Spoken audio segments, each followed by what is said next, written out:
Hello mga kadresya! Sa mga nahuhuli naming mga isda, isa ito sa mga ginagawa ni Dante para sa amin.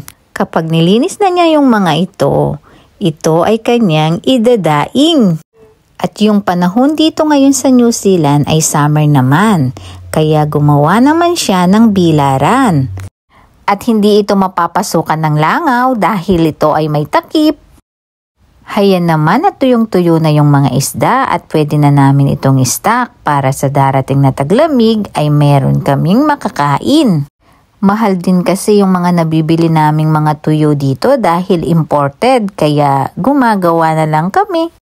Isa naman ito sa mga katangian nating mga Pilipino, ang maging madiskarte sa buhay. Hindi sa lahat ng oras masarap ang buhay, lalo na kung nandito ka sa abroad.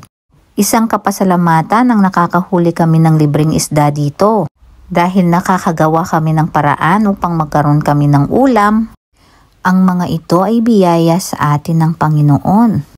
Kaya magsumikap lang tayong mabuti upang hindi tayo magutom.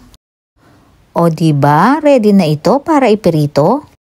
Nabawasan din ang pagkamis mo sa Pilipinas. Tara at ipirito na natin ito, kapartner ang itlog at kamatis.